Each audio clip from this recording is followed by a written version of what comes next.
नमस्कार, स्वागत है आपका द न्यूज पर। मैं हूं आपके साथ शेरिन। जहां एक तरफ दिल्ली में लोकसभा चुनाव की होने वाली है जल्द ही वोटिंग, पर इससे पहले आम आदमी पार्टी को लगा है एक और बड़ा झटका। जहां चुनाव के दौरान अरविंद केजरीवाल को दिलाना चाहती थी आम आदमी पार्टी राहत, जिसके लिए दी गई थी अरविंद केजरीवाल के लिए याचिका लगाई गई थी कोर्ट में, पर आज उस कोर्ट से ही आम आदमी पार्टी के लिए लगा है बड़ा झटका। जी हां, दिल्ली की हाई कोर्ट की तरफ से आम आदमी पार्टी के लिए बड़ा झटका लगा है। अरविंद केजरीवाल के लिए बड़ा झटका लगा है कि आज अरविंद केजरीवाल के मामले पर सुनवाई करते हुए भी नहीं दी गई है कोई भी रियायत, यानी कि फिर एक बार न्यायिक हिरासत बढ़ा दी गई है अरविंद केजरीवाल की, वो भी 20 मई तक। ये बड़ा झटका आम आदमी पार्टी के लिए है, क्योंकि देखिए चुनावों के चलते अरविंद केजरीवाल के लिए राहत दी जाए, इस तरीके की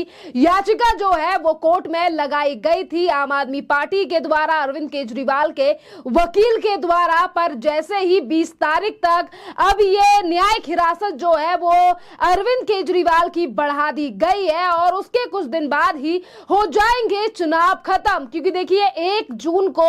जो है वो देश में आखिरी वोटिंग है, 7वीं वोटिंग है, 7वें चरण की। तो फिर आखिरकार अरविंद केजरीवाल के लिए जिस तरीके से याचिका लगाई गई है कि जब तक चुनाव चल रहे हैं, चुनावों के लिए जो है वो अरविंद केजरीवाल को बाहर आने दिया जाए, पर आज भी कोई राहत जो है वो आम आदमी पार्टी या मुख्यमंत्री अरविंद केजरीवाल के लिए नहीं दी गई है। लगभग 1 महीने से ज्यादा हो चुका है जब से अरविंद केजरीवाल दिल्ली की तिहाड़ जेल में बंद है और हर बार कोई नया तरीका अपनाकर कोर्ट में याचिका लगाती हुई नजर आ रही है आम आदमी पार्टी, पर हर बार ही निराशा हाथ लग रही है। और देखिए, क्योंकि अब जो है वो चुनाव के मद्देनजर रखते हुए जो है ये याचिका लगाई गई थी कि अरविंद केजरीवाल के लिए कोर्ट की तरफ से राहत दी जाए। इससे पहले जो है वो कई याचिकाएं ऐसी लगाई गई थी, पर बात अगर हम आज की करें तो देखिए आज सुप्रीम कोर्ट में जो है वो दिल्ली आबकारी मामले से जुड़े यानी कि मनी लॉन्ड्रिंग मामले में ईडी के द्वारा गिरफ्तारी को चुनौती दी गई थी और ये याचिका कोर्ट में लगाई गई थी, जिसमें अरविंद केजरीवाल की याचिका पर आज सुनवाई हुई और जस्टिस संजीव खन्ना और जस्टिस दीपांकर दत्ता की बेंच जो है उसने सुनवाई करते हुए आज मुख्यमंत्री अरविंद केजरीवाल की न्यायिक हिरासत को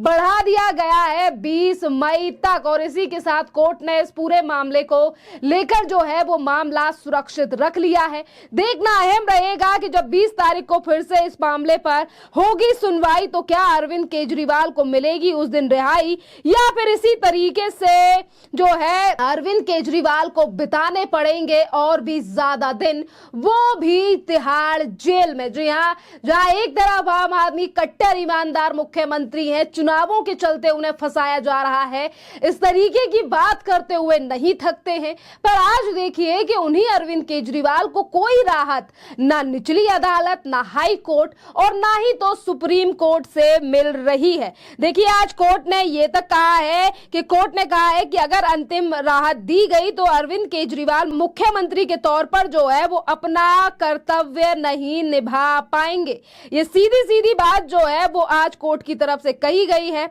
और एक और बात आपके लिए बता दें कि 2 मामले जो हैं वो उस पूरे मामले में चल रहे हैं। एक जो बेंच है वो मामला सुप्रीम कोर्ट में है, एक याचिका लगाई गई है, वहीं दूसरी तरफ आज जो ये याचिका बढ़ाई गई यानी कि आज जो ये न्यायिक हिरासत बढ़ाई गई है, ये न्यायिक हिरासत जो है वो दिल्ली की कोर्ट यानी कि राउज एवेन्यू कोर्ट की तरफ से बढ़ाई गई है। और एक मामला अरविंद केजरीवाल को लेकर देश की सर्वोच्च न्यायालय सुप्रीम कोर्ट में भी चल रहा है। दिल्ली की राउज एवेन्यू कोर्ट में शराब नीति मामले से संबंधित मनी लॉन्ड्रिंग मामले में मुख्यमंत्री अरविंद केजरीवाल की न्यायिक हिरासत को 20 मई तक बढ़ा दिया गया है। इसी बीच केजरीवाल की अंतरिम जमानत पर सुप्रीम कोर्ट में सुनवाई चल रही है। कोर्ट ने कहा है कि अगर अंतरिम राहत दी गई तो केजरीवाल मुख्यमंत्री के तौर पर जो है वो अपना कर्तव्य नहीं निभा पाएंगे। देखिए सीधी सीधी बात जो है वो सुप्रीम कोर्ट की तरफ से कही गई है, क्योंकि 2 मामलों को लेकर अलग अलग कोर्टों में सुनवाई सुनवाई चल रही है। एक तरफ राउज एवेन्यू कोर्ट ने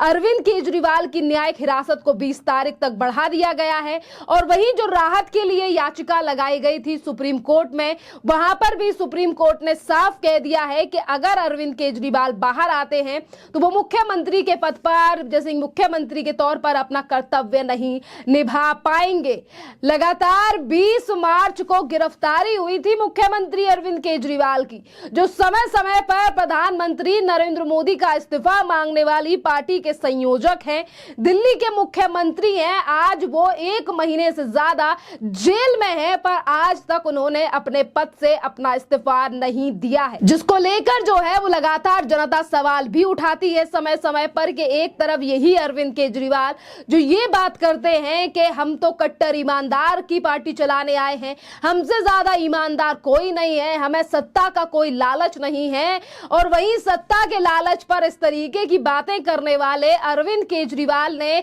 अभी तक अपना मुख्यमंत्री पद नहीं छोड़ा है। और इसी बात को लेकर कई बार इस्तीफे की मांग जो है वो भारतीय जनता पार्टी के द्वारा भी की गई है। खैर, देखना अहम रहेगा कि जहां कोर्ट से कोई राहत मुख्यमंत्री अरविंद केजरीवाल के लिए मनी लॉन्ड्रिंग मामले में नहीं मिल रही है, तो आज दोनों कोर्टों की तरफ से सुनाए गए फैसले पर आम आदमी पार्टी की तरफ से आखिरकार क्या रिएक्शन जो है वो सामने आएगा, क्योंकि दिन प्रतिदिन जब भी सुनवाई कोर्ट में होती है हमेशा ही जो है वो कोई भी, अगर हम कहें कि कोई भी राहत जो है वो आम आदमी पार्टी के हाथ नहीं लग रही है। बात अगर चुनावों से रिलेटेड भी करें, क्योंकि देखिए लोकसभा चुनाव का दौर चल रहा है, देश में वोटिंग हो रही है, आज तीसरे चरण की वोटिंग हुई है देश में। दिल्ली में 25 तारीख को 7 सीटों पर मतदान होना है और अरविंद केजरीवाल की सारी जिम्मेदारियां जो हैं वो उनकी धर्म पत्नी सुनीता केजरीवाल ने उठा रखी हैं। कभी वो अपने ही नेताओं के लिए जाकर चुनाव प्रचार कर रही हैं और पिछले दिनों सुनीता केजरीवाल जब पहुंची थी गुजरात अपनी 2 सीटों को लेकर, यानी कि जो 2 सीटें आम आदमी पार्टी और कांग्रेस के गठबंधन में से जो आम आदमी पार्टी के पास सीटें आई हैं, उन 2 सीटों पर जब चुनाव प्रचार करने के लिए अरविंद केजरीवाल की पत्नी पहुंची जब गुजरात, तो उनको लेकर भी काफी ज्यादा सवाल सोशल मीडिया के माध्यम से जनता ने उठाए कि जो अरविंद केजरीवाल नीली वैगनार लेकर राजनीति में आए थे, घर नहीं लूंगा, बंगला नहीं लूंगा, और वैगनार में चलते थे, आज उन्हीं मुख्यमंत्री की बीवी जो है वो हेलीकॉप्टर से पहुंच रही हैं गुजरात। और इस चुनाव प्रचार को लेकर भी कई बार सवाल उठाए गए कि यही है वो आम आदमी पार्टी की सरकार जो ये कहते थे कि हम तो आम आदमी पार्टी के साथ हैं, हम तो आम लोगों की आवाज उठाने के लिए आए हैं। वहीं दूसरी एक तरफ दिल्ली में शराब घोटाला, मनी लॉन्ड्रिंग का मामला जिसमें अभी भी मुख्यमंत्री अरविंद केजरीवाल है जेल में, तो वहीं दूसरी तरफ उनकी बीवी और उनके हेलीकॉप्टर को लेकर तमाम सवाल जो हैं वो उठाए गए थे। बात अगर हेलीकॉप्टर की जाए तो ये पहली बार आम आदमी पार्टी के स्टैंडर्ड्स और इन वीआईपी सर्विसेज को लेकर नहीं उठे हैं। इससे पहले जब पंजाब में चुनाव हुए, पंजाब के साथ मध्य प्रदेश और तमाम राज्यों में चुनाव थे, उस समय पर भी मुख्यमंत्री अरविंद केजरीवाल सिक्योरिटी से लेकर लग्जरी कार और इसी के साथ जो हेलीकॉप्टर है, यानी कि पंजाब के मुख्यमंत्री के साथ हेलीकॉप्टर में कई जगहों पर गए थे। और उस समय पर भी ये सवाल उठा था कि जो अपने आप को कहते हैं कि हम आम आदमी पार्टी की सरकार चलाने आए हैं, आम व्यक्ति की सरकार है, आम मुख्यमंत्री हैं, वही मुख्यमंत्री किस तरीके से जो है वो वीआईपी चीजों का लुत्फ उठाते हुए नजर आते हैं। और ये सवाल पिछले बार भी उठा जब जेल में खाना भिजवाया जा रहा था या फिर ये कहा जा रहा था कि उन्हें एक कैदी की तरह रखा जा रहा है, उनके ऊपर सीसीटीवी कैमरे की नजर रखी जा रही है। जेल में सभी लोग समान होते हैं, पर उसके बावजूद भी वीआईपी ट्रीटमेंट को लेकर लगातार आम आदमी पार्टी जो है वो ये कहती है कि अरविंद केजरीवाल को ऐसे क्यों रखा हुआ है, ऐसे क्यों रखा हुआ है। और वहीं आम जनता और भारतीय जनता पार्टी जो कि दिल्ली में विपक्ष की भूमिका में है, वो कई बार इस बात पर सवाल उठाते हुए कह चुकी है कि अरविंद केजरीवाल भी एक दिल्ली के सामान्य नागरिक हैं और जेल और कानून के सामने सभी लोग एक बराबर हैं, किसी को कोई वीआईपी ट्रीटमेंट नहीं दिया जा सकता। खैर, इस पूरे मामले पर आप लोगों की जो भी राय हो, आप हमें कमेंट कर जरूर बताइए। धन्यवाद।